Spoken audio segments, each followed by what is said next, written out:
हम क्या देखते हैं, एक तो कंजंक्शन के साथ में बनी हुई सेंटेंसेस, उसके साथ बनी हुई क्लॉजेस। कंजंक्शन का मतलब ही क्या होता है, पहले ये समझना बहुत जरूरी है। मीनिंग ऑफ कंजंक्शन, कंजंक्शन मतलब आप देख पा रहे होंगे यहां पर कन, और उसके बाद लिखा हुआ जंक्शन। जंक्शन का मतलब, बेसिकली जंक्शन का मतलब होता है आपका टू कनेक्ट, राइट। तो कंजंक्शन का मतलब होता है कनेक्ट समथिंग, ठीक है। हम यहां पर कनेक्ट क्या क्या कर सकते हैं, कंजंक्शन क्या क्या कनेक्ट करता है, ठीक है। It connects two words, two phrases और टू क्लॉजेज। कंजंक्शन का बेसिकली जो काम होता है, वर्ड्स को कनेक्ट करना, क्लॉजेस को कनेक्ट करना और फ्रेजेस को कनेक्ट करना होता है। तो हम बेसिकली इन तीनों को जब कनेक्ट करते हैं तो यही कंजंक्शन आपके हेल्प करेंगे। अब कंजंक्शंस का बेसिकली जो वर्क होता है वो किसके लिए होता है, वर्ड्स के लिए, फ्रेज के लिए और क्लॉजेस के लिए। नाउ हमें अब दूसरी बात ये देखनी है कि हमारे पास कंजंक्शन कौन कौन से होते हैं और किस किस तरह से ये काम करते हैं। सबसे पहले जो कंजंक्शन होता है उसका नाम होता है कोऑर्डिनेट कंजंक्शन। सेकंड इसमें कंजंक्शन होता है सबऑर्डिनेट, सबऑर्डिनेट कंजंक्शन, ठीक है। ये दो आपके बेसिक कंजंक्शन होते हैं। पहला कंजंक्शन होता है आपका कोऑर्डिनेट कंजंक्शन, ठीक है, और दूसरा कंजंक्शन होता है आपका सबऑर्डिनेट कंजंक्शन, ठीक। एक कंजंक्शन हम और कह देते हैं जिसका नाम होता है कोरिलेटिव कंजंक्शन, मगर वो कंजंक्शन भी इन्हीं की कैटेगरी से निकल के आता है, इन्हीं का मिक्स एक टाइप होता है, इन्हीं में से कुछ कंजंक्शन को उठाते हैं, इसको हम कोरिलेटिव भी बोल देते हैं, ठीक है। कौन सा होता है वो आपका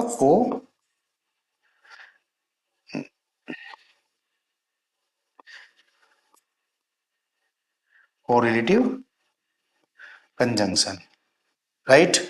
कोऑर्डिनेट कंजंक्शन क्या होता है, कोऑर्डिनेट कंजंक्शन बेसिकली होता क्या है, ध्यान देंगे जरा। अब यहां पर मेन चीज है ध्यान देने वाली। कोऑर्डिनेट कंजंक्शन आपका क्या काम करता है, मैंने अभी बताया ना कि कंजंक्शन का काम होता है वर्ड, फ्रेज एंड क्लॉजेस को कनेक्ट करना। तो यहां पर जो आपका कोऑर्डिनेट कंजंक्शन होता है वो वर्ड्स को भी कनेक्ट करता है। इट मींस कोऑर्डिनेट कंजंक्शन का काम होता है ये वर्ड को कनेक्ट करता है, फ्रेज को कनेक्ट करता है, राइट, एंड क्लॉज को कनेक्ट करता है, ठीक है। बट सबऑर्डिनेट कंजंक्शन का क्या काम होता है, सबऑर्डिनेट कंजंक्शन सिर्फ क्लॉजेस को ही कनेक्ट करता है। अब बात समझ में आ गई होगी। जो कोऑर्डिनेट कंजंक्शन होता है वो आपकी तीन चीजों को कनेक्ट कर सकता है, वर्ड्स को कनेक्ट करता है, फ्रेज को कनेक्ट करता है एंड क्लॉजेस को कनेक्ट करता है। मगर सबऑर्डिनेट कंजंक्शन के साथ में ऐसा बिल्कुल भी नहीं है, वो सिर्फ सबऑर्डिनेट कंजंक्शन आपके क्लॉजेस को कनेक्ट करता है।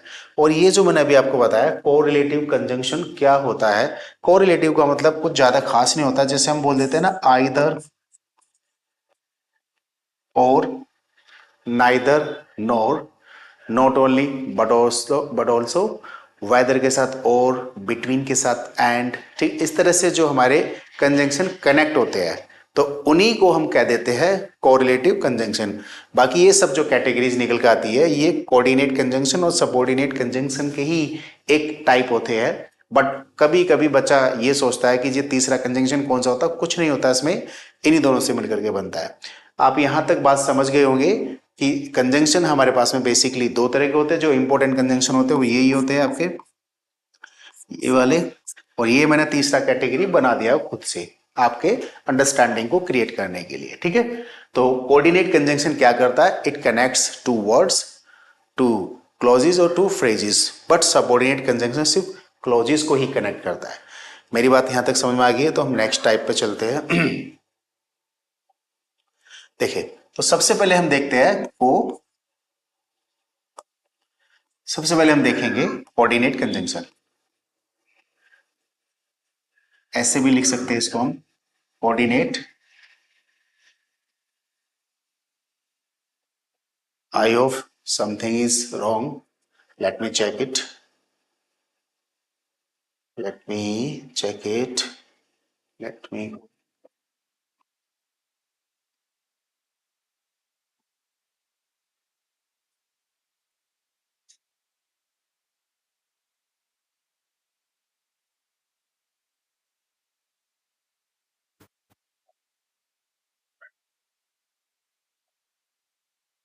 तो सबसे पहले हम देख रहे थे कोऑर्डिनेट कंजंक्शन। कोऑर्डिनेट कंजंक्शन क्या होता है?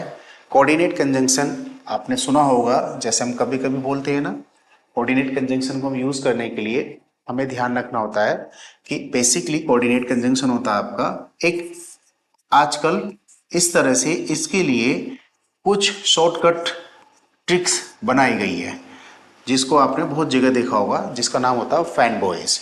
What is the meaning of fan boys? ये एक एब्रिविएशन फॉर्म है, यानी इसका एक एक लेटर से एक एक कंजंक्शन कन्वर्ट होगा।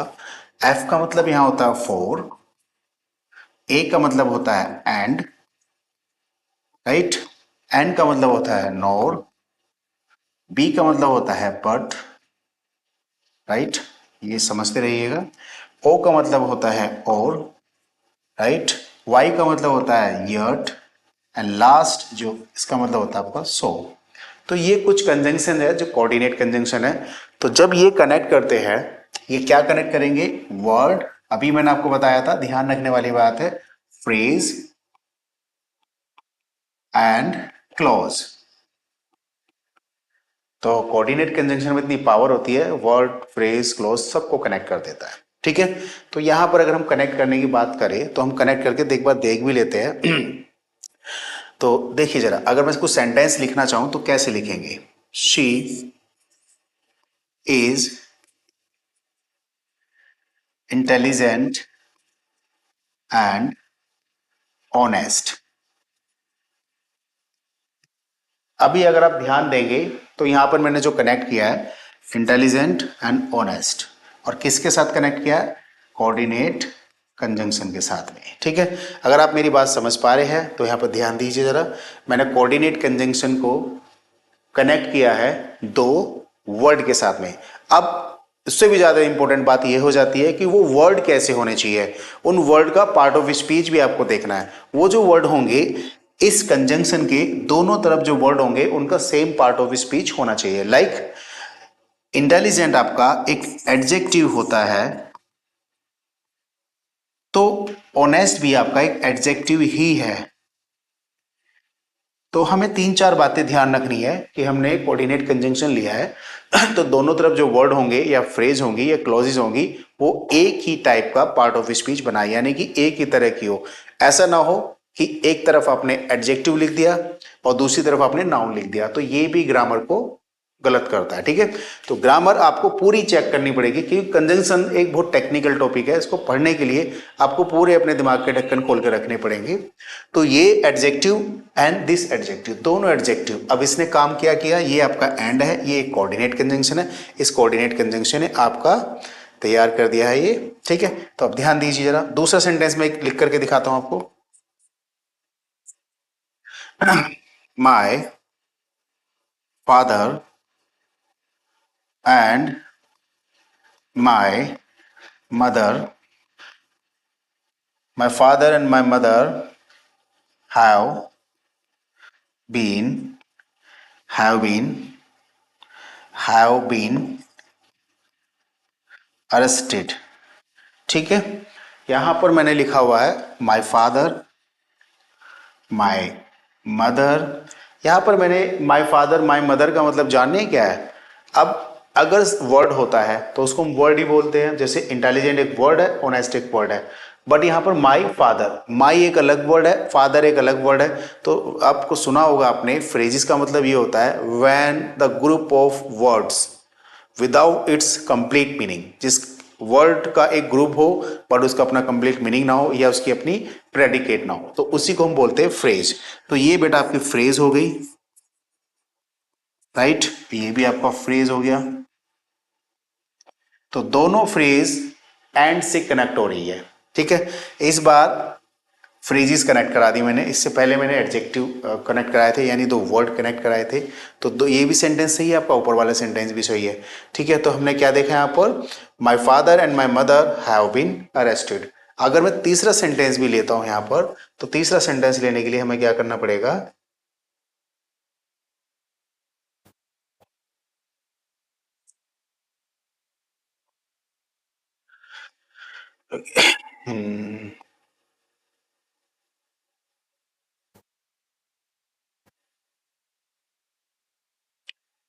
पार्टीशन करते हैं, ठीक है।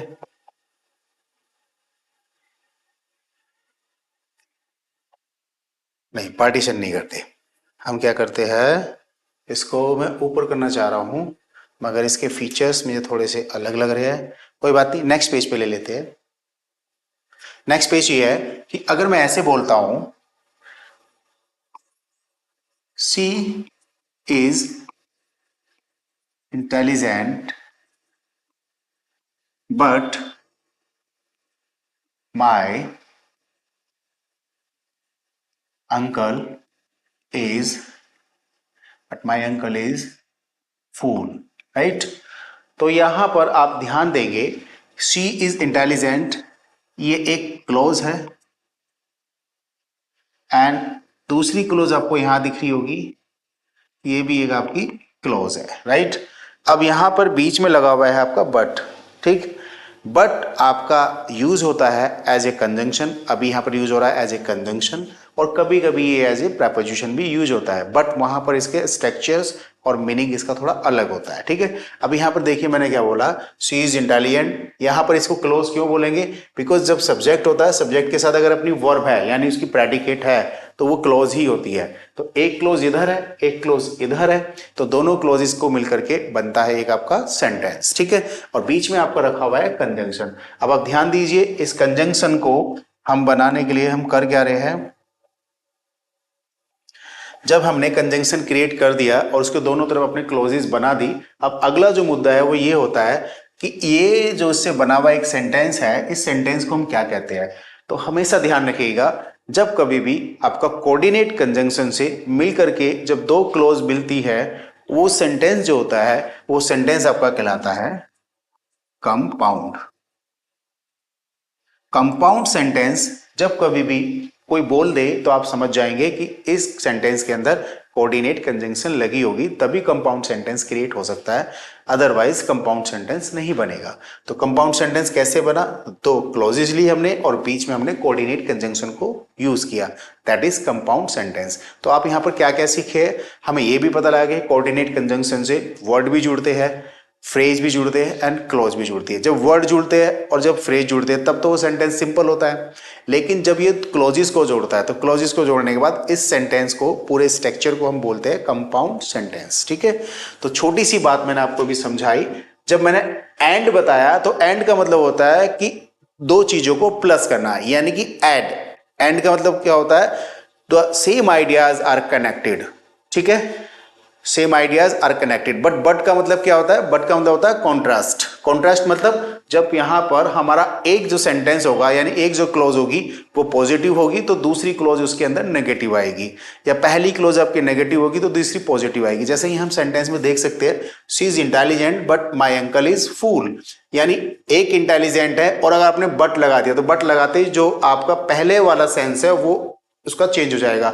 यानी अगर आप उसको लिटरली डिवाइस में भी देखें तो लिटरली एक डिवाइस होती है ऑक्सीमोरॉन। ऑक्सीमोरॉन का मतलब होता है when two opposite ideas are written together, ठीक है। तो ये वैसे बहुत आपका लिटरेचर का एक पार्ट हो गया है। यहां पर अगर हम बात करें ऑक्सीमोरॉन, ये मैंने आपको बस ऐसे ही बता दिया है, ऑक्सीमोरॉन इज रिटन व्हेन, जब दो अपोजिट आइडियाज एक साथ लिखे जाते हैं उसी को मैं ऑक्सीमोरॉन बोलते हैं। और यहां ये जो आपका कंजंक्शन होता है ये दो अपोजिट आइडियाज को ही लिखता है हमेशा, एक आइडिया पॉजिटिव होगा दूसरा नेगेटिव होगा। मैंने यहां पर सिर्फ कोऑर्डिनेट कंजंक्शन के बारे में आपको इतना समझाया। आगे देखते हैं अगला जो कंजंक्शन था, इफ यू रिमेंबर मैंने बोला था आपको कौन सा कंजंक्शन था, वो कंजंक्शन था आपका सबऑर्डिनेट, सब ऑर्डिनेट। सबऑर्डिनेट कंजंक्शन के अंदर भी कई सारी चीजों का ध्यान रखना होता है। जैसे सबऑर्डिनेट कंजंक्शन के अंदर क्या क्या कंजंक्शन यूज कर सकते हैं हम, नंबर एक पे हम कंडीशनल, कंडीशनल यूज कर सकते हैं, पर्पस वाले, ठीक है ना। और क्या यूज कर सकते हैं हम, पर्पज हो गया, रीजन, ठीक है, फॉर, कॉन्ट्रास्ट, ठीक है, जो कॉन्ट्रास्ट आइडियाज होते हैं, ऐसे करके हम सबऑर्डिनेट कंजंक्शन को भी हम यूज कर सकते हैं। यानी कंजंक्शन तो सबऑर्डिनेट होगा, बट उसके अंदर छोटी छोटी डिविजन्स क्रिएट कर देते हैं कि ये कंडीशनल होंगे, यानी ये जो कंजंक्शन होते हैं कंडीशंस बताएंगे, ये जो कंजंक्शन होंगे ये आपके पर्पस बताएंगे, ये कंजंक्शन होंगे आपका रीजन बताएंगे, ये वाले कंजंक्शन होंगे आपके कंट्रास्ट बताएंगे, ठीक है ना, कॉन्ट्रैक्शन बताएंगे। तो अब हम ध्यान देंगे, एक कंडीशनल ही बता देता हूं आपको मैं, ठीक है, वीडियो को मैं बहुत ज्यादा लंबा नहीं करना चाह रहा, बिकॉज थोड़ी शॉर्ट में वीडियो बनानी है। Just I just want to tell you something about the conjunction. मैं आपको पूरा भी आइडिया दूंगा तो यहाँ पर कई दिन लग जाएंगे। तो जब हम कंडीशनल सेंटेंस की बात करते हैं तो कंडीशनल सेंटेंस का मतलब ये होता है कि जब हम किसी वर्क को करते हैं और या कोई वर्क हमारे साथ में चल रहा है तो उसके अंदर हमें कंडीशन क्रिएट कर दे, तब जाकर के वर्क को डन हो। यानी अगर मैं कहूं कि अगर मैं दिल्ली जाऊंगा तो मैं अपने फ्रेंड से मिलूंगा, तो अपने फ्रेंड से हम मिलेंगे तब जब हम दिल्ली जाएंगे। बिकॉज देखो इसके अंदर क्लॉजेज लगेंगी दो, मैंने क्या बोला कि जो सबऑर्डिनेट कंजंक्शन होता है वो सिर्फ क्लॉजेज कनेक्ट करता है, बट जो कोऑर्डिनेट कंजंक्शन होता है वो क्लॉज, वर्ड, फ्रेज सबको कनेक्ट कर लेता है। तो यहाँ पर जो क्लॉजेज लगेगी, अभी इसके अंदर तो क्या होता है, दोनों प्रिंसिपल क्लॉज होती है, ठीक है। अब मैंने उसका जिक्र ही नहीं किया क्योंकि वीडियो बहुत लंबी हो जाएगी, लेकिन यहाँ पर अब हम बताएंगे कि जो क्लॉजेज होती है वो क्लॉजेज कौन कौन सी होती है। तो आपका कंडीशनल सेंटेंस के अंदर तो कंडीशनल जो आपका होगा इसमें हम क्या क्या यूज कर सकते हैं, इफ यूज कर सकते हैं, अनलेस यूज कर सकते हैं, या अनटिल यूज कर सकते हैं, या व्हेन यूज कर सकते हैं, ठीक, या वाइल यूज कर सकते हैं। Number of things can be written, ठीक है। तो let me tell you something about the subordinate conjunction. Subordinate conjunction के बारे में मैंने अभी आपको बताया, it connects two clauses, only clauses को कनेक्ट करता है, वर्ड और फ्रेज से इसका कोई लेना देना नहीं होता है। तो मैं एक सेंटेंस लिखता हूं और हम लेते हैं कंडीशनल वाले सेंटेंस। अगर मैंने लिखा आपको if she if she comes to if she comes to me, I will assist her। अगर वो मेरे पास आती है तो डेफिनेटली मैं उसकी हेल्प करूंगा। असिस्ट लिख सकते हैं, हेल्प लिख सकते हैं, ठीक है। तो यहां पर ये जो इफ है इसको ध्यान दीजिए, इसी इफ ने यहां पर खेल सारा बिगाड़ दिया, क्योंकि इसी ने कंडीशन क्रिएट की है। इफ ने क्या बोला यहां पर कि अगर वो मेरे पास आती है तो मैं इस काम को, ये बेटा कोमा है, ध्यान रखना है इस चीज को, ये कोमा है यहां पर, ठीक है। तो आई विल असिस्ट हर, मैं उसकी हेल्प करूंगा। अब यहां पर एक तो क्लोज हो गया ये और दूसरा क्लोज हो गया आपका ये, राइट। अब दोनों क्लोज को मिलकर के बनता है एक सेंटेंस। अब ये जो मिलकर के जो मैंने बताया आपको बेटा, ये पूरा का पूरा इसी को बोलते हैं सेंटेंस। सेंटेंस के अंदर क्लॉजेस हो सकते हैं, बट ऐसा नहीं है कि क्लॉजेस के अंदर सेंटेंस भी हो। ये सारा जो ज्ञान मैं आपको बता रहा हूँ ये जब क्लासेस बार बार चलेंगी तब पता लगता है, क्योंकि मैं सारी चीज एक वीडियो के अंदर कवर नहीं कर सकता। इस सेंटेंस का नाम होता है आपका कॉम्प्लेक्स सेंटेंस। अब आपको एक बात और नहीं पता लगी, जो सेंटेंसेस सबऑर्डिनेट कंजंक्शन से कनेक्ट होते हैं, जिस सेंटेंसेस के अंदर सबऑर्डिनेट क्या होती है, कंजंक्शन होती है, तो उस सेंटेंस को हम कहते हैं कॉम्प्लेक्स सेंटेंस। और जिस सेंटेंस के अंदर आपके कोऑर्डिनेट कंजंक्शन होती है वो होती है आपके कंपाउंड। तो कॉम्प्लेक्स सेंटेंस और कंपाउंड सेंटेंस में कभी कभी कंफ्यूज हो जाते हैं, तो कंफ्यूज होने की जरूरत नहीं है। तो अब देखिए जरा, क्या मैंने बोला, if she comes to me I will assist her, अगर वो मेरे पास आएगी तो मैं उसकी हेल्प कर दूंगा, ठीक है। तो इफ का मतलब क्या है पर कंडीशन, कंडीशन मतलब कंडीशन, इफ मतलब कंडीशन मतलब हमने पहले ही किसी काम को करने के लिए एक शर्त रख दी है, ठीक है। अगर तुम्हारी, जब तक तुम्हारी जॉब नहीं लगेगी मैं तुम्हारी शादी नहीं करवाऊंगा, या जब तक मेरी जॉब नहीं लगेगी तब तक मैं शादी नहीं करूंगा, या जब तक मुझे अच्छी जॉब नहीं मिल जाती है मैं तब तक घर वापसी नहीं जाऊंगा। तो बहुत सारे केसेस होते हैं इसमें, ठीक है। तो यहां पर हम अनलेस का भी यूज कर सकते हैं, unless I get a good job, ठीक है, या गुड जॉब, मैं भी जॉब लिख देता हूं, I will not get married. मैंने एक कसम खाई हुई है, जब तक मेरी अच्छी जॉब नहीं लगाती, जब तक मैं SSC में सेलेक्ट नहीं हो जाता, जब तक मैं बैंक में सेलेक्ट नहीं हो जाता, I will not get married, तब तक मैं शादी नहीं करूँ। ठीक है, अब ये आपका जो अनलेस है बेटा, ये आपका सबऑर्डिनेट कंजंक्शन है, इफ की तरह। इसने भी एक शर्त क्रिएट की है। इसने क्या, एक जनरल शर्त क्रिएट कर दी, इसने क्या, एक टाइमिंग वाली शर्त क्रिएट कर दी। ठीक है, अब इनकी ग्रामर आप देखेंगे तो आपको पता लग जाएगा। ये जो सेंटेंस है, अब इस सेंटेंस को देखिएगा जरा, मैं आपको बताना चाह रहा हूं कौन से सेंटेंस की बात कर रहा हूं बेसिकली मैं।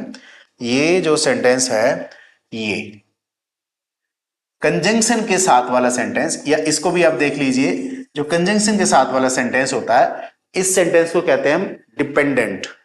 कौन सा सेंटेंस? Dependent clause. क्या बोलते हैं इसको हम? डिपेंडेंट। यानी ये क्या होती है आपकी? डिपेंडेंट। ये डिपेंड करती है, ठीक है। और ये जो क्लॉज होती है बेटा, ये होती है आपकी इंडिपेंडेंट। ठीक है, ये इंडिपेंडेंट। अच्छा, बेसिकली ज्यादातर इस क्लॉज का नाम अलग ही बोलते हैं, मैं इंडिपेंडेंट बता रहा हूं, इसको बोलते हैं प्राइमरी क्लॉज। प्राइमरी क्लॉज बोल सकते हैं हम इसको, या इनिशियल क्लॉज भी बोल सकते हैं हम इसको, या इसको हम और क्या कह सकते हैं? प्राइमरी क्लॉज, इनिशियल क्लॉज, या मेन क्लॉज। ठीक है ना, इसको हम मेन क्लॉज भी बोल सकते हैं। मेन मतलब असली तो वर्क हमारा यही है, पर्पस तो यही है, I will not get married, मैं शादी नहीं करूंगा जब तक मेरी अच्छी जॉब नहीं लग जाती। ठीक है, तो अब ये जो सेंटेंस बना, ये बना आपका कॉम्प्लेक्स सेंटेंस, मगर ये जो आपकी क्लोज है, इस क्लोज को बोलेंगे हम डिपेंडेंट क्लोज, और इसको बोलेंगे हम इंडिपेंडेंट क्लोज, प्राइमरी क्लोज, या और क्या बोल सकते हैं हम इसको? Main close. अब एक नई बात इसमें मैं आपको और बताना चाहता हूं, जैसे हमने बोला कि if she comes to me, ये जो अनलेस वाला सेंटेंस है, इसके अंदर सबसे इंपॉर्टेंट ध्यान रखना, जो अनलेस होता है, ये अपने आप में जो कंजंक्शन होता है, ये नेगेटिव कंजंक्शन होता है। कौन सा कंजंक्शन होता है बेटा? ये नेगेटिव कंजंक्शन। तो जब ये नेगेटिव कंजंक्शन होता है, तो इस कंजंक्शन के अंदर, इस कंजंक्शन ये नेगेटिव कंजंक्शन है, तो इस क्लॉज के अंदर हम कोई भी नेगेटिव वर्ड दूसरा यूज नहीं करेंगे।